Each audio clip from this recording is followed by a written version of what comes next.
The night was alive with fire. Flames devoured the old wooden homestead, painting the sky a furious orange. Through the swirling smoke, Ethan Crowley spotted movement in the dirt. At first, he thought it was an animal crawling for its life. But it wasn't. It was a girl, barely 15, her dress torn to ribbons, her face blackened with soot. She clawed at the earth, dragging herself away from the inferno. Ethan jumped from his horse, boots sinking into the ash. But when he reached for her, she recoiled, screaming through a raw, broken voice. "Stay away from me! Please! He's coming back!" And then, as the fire roared behind her, she whispered the words that froze his blood. "My father lit the fire, and he won't stop until I'm dead." The night air bit cold against Ethan Crowley's face as his horse galloped across the prairie. Behind him, the Hargrove homestead blazed, smoke and sparks spiraling into the dark sky. Pressed against his chest beneath his weathered coat, Lily Hargrove trembled, her shallow breaths rasping with smoke and breaking into coughs. When they finally reached a rise in the land, far enough that the smoke thinned, Ethan slowed his horse to a careful trot. He wanted her to catch her breath, but he also needed to hear her voice, to know she was still holding on. "You're safe now," he said quietly, his voice low and even, the kind of voice he used with skittish colts. Lily didn't look up, her soot-streaked face pressed against his coat, her small hands gripping the leather of his vest. Finally, she shook her head. "No one's safe from him," she whispered, her voice cracked and raw. Ethan felt a chill that had nothing to do with the wind. "From who, Lily?" Her answer came as a whisper that seemed to drag the weight of years behind it. "My father, Silas Hargrove. He won't stop. He never stops." Those words hung in the cold night like smoke. Bit by bit, the story began to spill from her lips. She didn't cry. Her voice was too hollow for that, too worn from years of silence and fear. She spoke of a life barely worth living, locked in a cellar, pushed down the stairs, left to freeze in the snow. All in the name of obedience. Her words cut like knives. Ethan listened, jaw tight, his stomach churning. He'd seen men die on the frontier, seen blood spilled for gold, for cattle, for insults whispered in saloons. But this was worse. This was cruelty that wore a familiar face. Cruelty dressed as family. Finally, she spoke of the night's horror.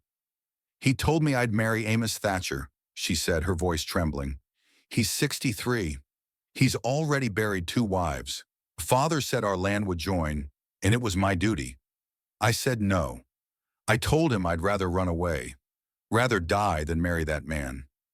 Her next words were almost a breath, but Ethan felt each one like a hammer against his ribs. "He said a dead daughter is better than a disobedient one. He poured the kerosene himself. I woke up to the smell of fire." Ethan didn't speak.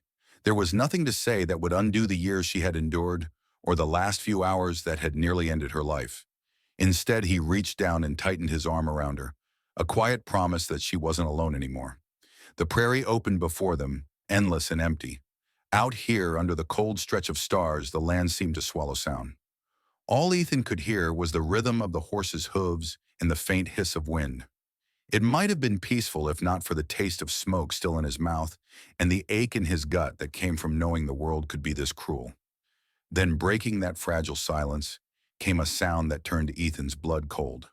Hoofbeats, distant, faint, but real.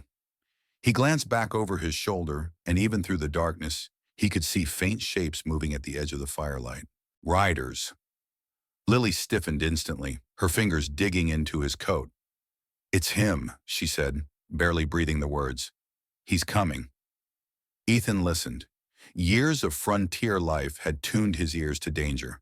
This wasn't just Silas Hargrove.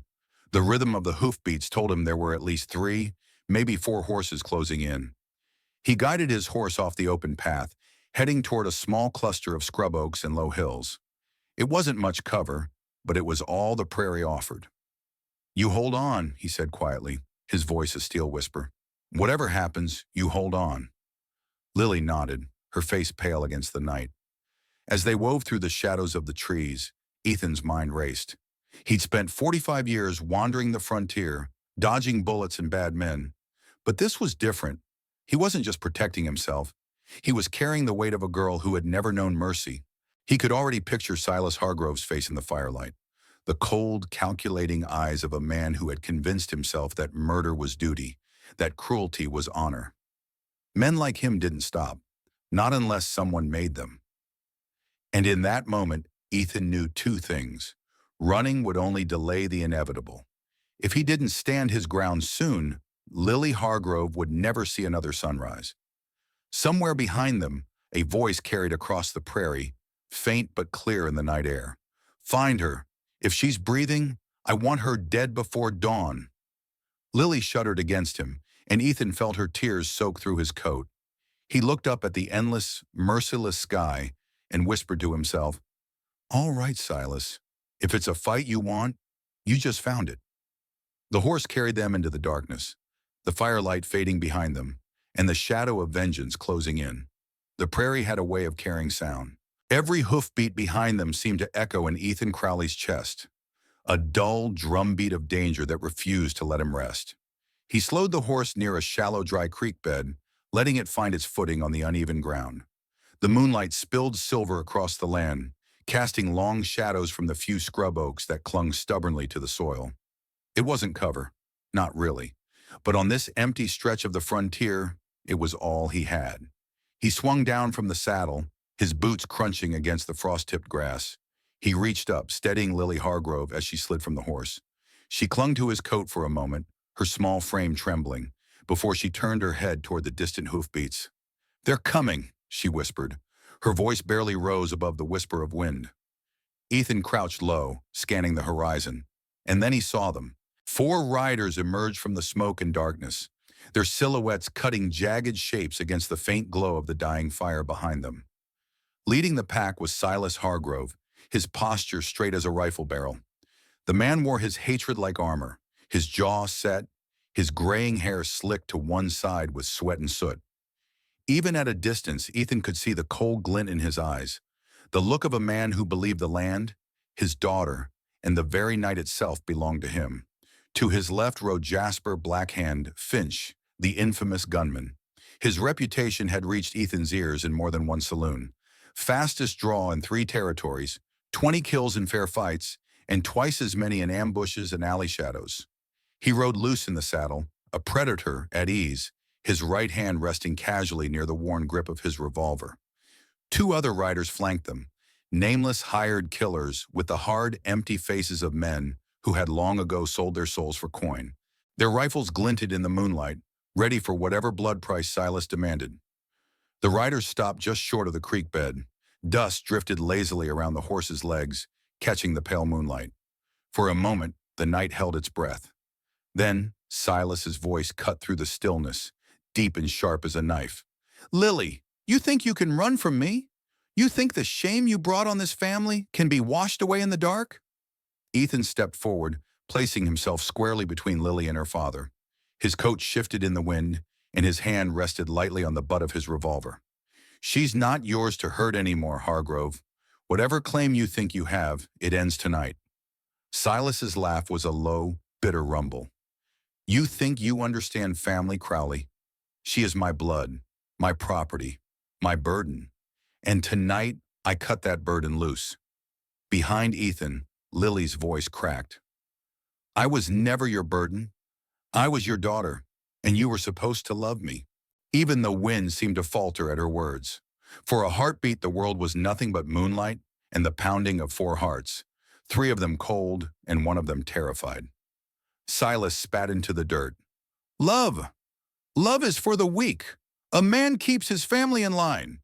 And if a daughter can't obey, then she ain't a daughter at all." He turned his gaze to Ethan, his eyes narrowing into slits of pure venom.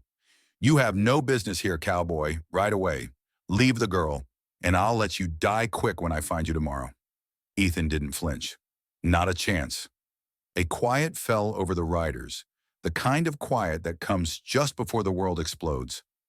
Then Silas gave a single nod to Jasper Finch. "Do it." The gunman's hand twitched toward his revolver. Ethan felt time slow.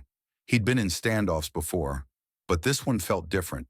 It wasn't just his life in the balance, Lily's fragile heartbeat was tethered to his every decision. He forced his voice to stay calm. You really want to spill blood tonight, Hargrove? In front of your daughter? Silas's expression didn't waver. She stopped being my daughter the second she disobeyed me. Ethan saw Lily flinch behind him, the words slicing deeper than any blade. He felt her grip his coat with trembling fingers, as if she could anchor herself against the tide of hate rolling off her father. The two nameless riders shifted in their saddles, rifles glinting as they adjusted positions to form a semicircle. They were cutting off escape routes like wolves hemming in a wounded deer. Ethan scanned their formation, his mind calculating distances, angles, and chances. None of them were good. 4 guns against 1. If he drew first, maybe, just maybe, he could take one before the others turned him into a corpse. But he also knew something else. He could run. He could grab Lily, ride hard, and pray the night and the land swallowed them. Only he'd seen men like Silas before. Men who didn't stop hunting. If they fled now, Lily would spend the rest of her short life looking over her shoulder. No, it had to end here. The night wind carried a faint sound, the distant crack of timber as the homestead finally collapsed into embers. It felt like a grim signal, the land itself whispering that this chapter of violence was reaching its peak. Jasper Finch leaned forward in his saddle, his voice smooth and taunting. You ever face a man like me, Crowley? You ever go up against a hand that moves faster than your thoughts? Ethan kept his face still, though his pulse thudded in his ears. I've faced worse than men. I've faced the kind of choices you can't run from. The gunman smirked, tilting his head, testing for fear. Then out of the corner of his eye, Ethan saw movement. Lily had edged closer, just enough to whisper without the others hearing. They won't stop, she said, her voice trembling but certain. Even if we run, even if we hide. He gave a single, almost imperceptible nod. She was right. Ethan drew a slow breath, feeling the cold steel of resolve settle in his chest. All right, he muttered under his breath. Then we finish this. The night had gone silent except for the restless snort of horses and the whisper of prairie wind. Ethan Crowley's fingers hovered near his revolver. He felt Lily's grip tighten on his coat, small and desperate, her breath quick against the cold air. Jasper, black hand, Finch shifted in his saddle, a predator savoring the moment before the kill. Draw first, he taunted, his voice smooth and dripping with arrogance. I'd like to add another notch to my belt. Ethan didn't move. He studied the man, noticing the twitch in his fingers, the way his eyes flicked between his target and the girl.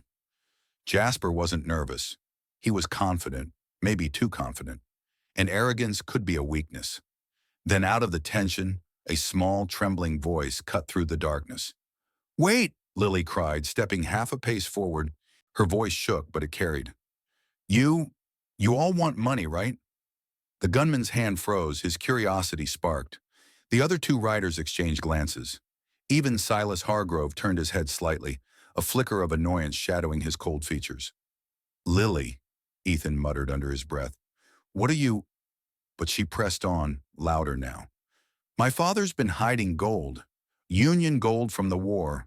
$20,000 worth, buried right here in these hills. The words landed like a spark in dry grass. Jasper's eyes widened, and one of the nameless riders actually let out a low whistle. 20,000? The man said, his voice full of greed.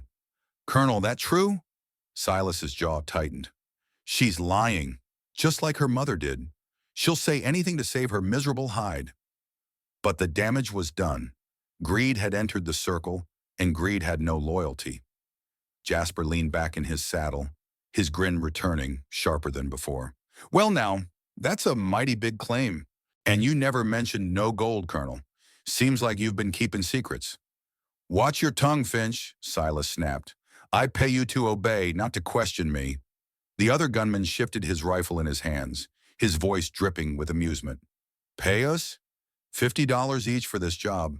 But 20,000? Well, that's a different conversation. The air shifted. Ethan felt it as surely as the wind on his face. The balance of power had tipped, and Silas Hargrove no longer held it. Jasper's grin stretched wider. Here's a new plan, boys. We find that gold. We split it 3 ways. The colonel here, Well, maybe he lives long enough to dig it up for us. Silas's eyes burned with fury. You'd betray me? Jasper shrugged. It ain't betrayal if it's just business. The moment cracked like dry timber. Horses shuffled, hands twitched toward guns, and the knight seemed to lean forward, waiting for blood. Ethan saw his chance.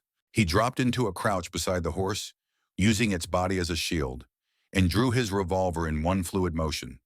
The first shot shattered the silence, and one of the hired guns toppled backward out of his saddle, his rifle flying into the dirt. Chaos erupted. Jasper wheeled his horse and fired, the bullet tearing through Ethan's coat sleeve but missing flesh. Ethan returned fire, his shot grazing Jasper's shoulder and spinning him sideways in the saddle. The legendary gunman let out a roar of pain and fury. Silas Hargrove shouted curses, spurring his horse toward Lily. His face twisted into something feral, his revolver raised. If I can't have you, girl, nobody will. Lily, move! Ethan bellowed. The girl dove to the ground as Silas fired, the bullet kicking up dirt where she had been standing. Ethan swung his revolver toward the charging horse and fired again. The shot rang across the prairie, and Silas jerked in the saddle, his body lurching as the horse reared. Jasper tried to recover, rage blazing in his eyes. He leveled his gun at Ethan, but his arrogance cost him. Ethan fired first. The bullet struck Jasper's gun hand, and his weapon clattered into the dirt. The remaining rider, seeing the tide turn, bolted into the night, spurring his horse hard. Ethan let him go. His focus was on Silas, who lay in the dirt a few yards away, wheezing, a dark stain spreading across his coat. For a moment, only the sound of wind and distant crackling fire remained. The prairie seemed to hold its breath, as if the land itself was deciding whether to swallow the last echoes of violence. Ethan lowered his gun slowly, scanning the scene. Jasper was alive but down, cradling his bleeding hand and spitting curses. Silas Hargrove's breaths rattled in his chest, his eyes still filled with venom. You think she's safe now? Silas coughed. I'll haunt her. I'll haunt you both. Ethan crouched next to Lily, his hand on her shoulder. You're safe now, he said firmly, though his voice carried the weight of all he had seen tonight. Silas's head slumped back against the dirt. The prairie wind answered for him, carrying the last warmth of the burning homestead into the endless dark. Ethan reloaded his revolver with steady hands, scanning for any new threat. But the battle was over. Lily clung to him, her small fingers shaking. He could feel her heart hammering, but for the first time, there was a thread of relief in her grip, a fragile, trembling belief that the nightmare might finally be over. Ethan looked around the desolate stretch of land. 4 horses stood restless. A body lay still. And somewhere in the night, the echoes of greed and violence drifted away into nothing. The frontier, he thought, never really changed. Out here, life and death were decided in the span of a heartbeat, and the only law that mattered was the one a man carried in his hands and heart. He holstered his gun, lifted Lily into the saddle, and mounted behind her. Hold on, kid, he murmured, voice rough but steady. We're not done yet, but you're never going back there again. The horse started forward, carrying them away from the battlefield, leaving the smoke and betrayal to fade behind them into the dark prairie. The prairie was quiet again, except for the faint crackle of the dying homestead. The once proud Hargrove house had collapsed into a skeleton of black timbers, sending up thin trails of smoke that curled into the night like lost souls. Ethan Crowley swung down from his horse and helped Lily to the ground. Her legs wobbled beneath her, and she clung to his arm for balance. Lily's small fingers shook, yet in her eyes for the first time was a fragile spark of freedom. I don't have anyone left, she whispered. The words trembled as though she was tasting them for the first time.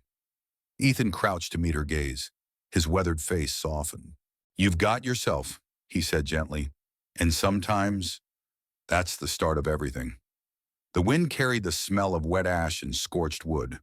Around them, the prairie stretched endless and quiet, as if holding its breath after the violence that had swept across it. In that moment, Ethan felt the weight of the night settle in his bones. The gunfire, the firelight, the screams of a girl who had endured too much for her 15 short years. For the next 2 days, they rested in an abandoned line shack a few miles from town. Lily slept for nearly a full day, her body and mind finally surrendering to the exhaustion of survival. Ethan kept watch outside, cleaning his revolver and scanning the horizon.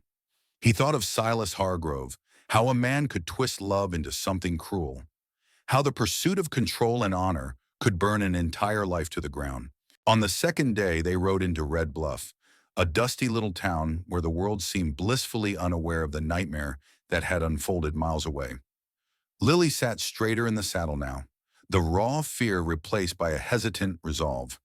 The first thing she did was ask for Sheriff Hale. The lawman was older than Ethan, his gray beard streaked with tobacco stains and worry lines. He stepped out of his office and froze when he saw the girl. "I heard about the fire," he said quietly. His gaze shifted to Ethan, then back to Lily. "And I heard the truth after all these years." Lily swallowed hard, her voice soft but steady. "He tried to kill me. He burned it all down. And he's gone now." Hale removed his hat, letting the gravity of her words settle. He gave a single nod, grief and understanding mingling in his eyes. "Some men bring storms wherever they go.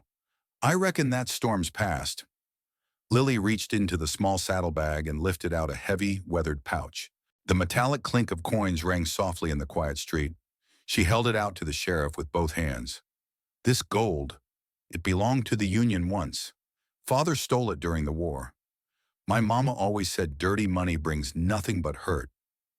Maybe it can help someone now." The sheriff hesitated, then accepted the pouch. "I'll see that it does," he said. "This will go to the church and the families in need. Maybe some good can come of all this, after all." That night, the town whispered of Lily Hargrove, the girl who had survived fire and blood to step into the light. And though no one said it aloud, many understood that her courage had broken a cycle that might have claimed even more lives. The following dawn was cold and clear. The sky stretched wide and pale, a promise of beginnings. Ethan and Lily rode side by side, the horizon glowing soft with the first hint of sun. Behind them, the ashes of the Hargrove homestead sank into the earth, taking 15 years of terror with it. Lily glanced back only once. She didn't cry this time. Her voice, quiet but certain, carried on the morning air. "It's really over, isn't it?" Ethan nodded, keeping his eyes on the road ahead. "It's over, but the road ahead, that's yours now. Don't let the past steal it from you." She smiled just a little as the wind tugged at her hair. For the first time in her young life, she felt the world wasn't a cage, but a horizon. Ethan said nothing more. He knew some journeys were best walked in silence, but in his heart, he carried the truth he'd relearned that night. Family isn't just blood. Courage isn't just drawing a gun. And mercy, the choice to stand between darkness and the innocent, was the only law that truly mattered on the frontier. As the sun rose, their two figures became small against the endless prairie, riding toward a future unclaimed by fire, fear, or the sins of the past. As the dust settles on the prairie and the echoes of that night fade, this story leaves us with more than the image of a lone cowboy and a freed young girl. It leaves us with questions that reach far beyond the frontier. What does it really mean to protect the ones we love? In Silas Hargrove, we see how pride and control can twist into something dark. In Ethan Crowley, we see that courage isn't just about drawing a gun. It's about standing up for someone who cannot stand up for themselves. Even in today's world, far from the lawless plains, these lessons still speak to us. Abuse can hide behind closed doors, and sometimes the bravest thing we can do is speak out, reach out, or step in. Acts of quiet mercy, helping a neighbor, defending the vulnerable, offering a second chance, are the things that truly define honor in our time. But here's something to think about. If you were Ethan, would you have stayed and fought, or would you have taken Lily and fled into the night? And what about the gold? Was giving it to the town the right choice, or would you have done something different? I'd love to hear your thoughts in the comments below. Stories like this often spark deep conversations, and your perspective can help others see the story in a new light. Thank you for listening and riding with us through this journey. If this story touched your heart or gave you something to think about, please give it a like, share it with someone who loves meaningful stories, and subscribe for more tales from the frontier, where history and life lessons still ride together. Until next time, may your trails be safe and your hearts be brave.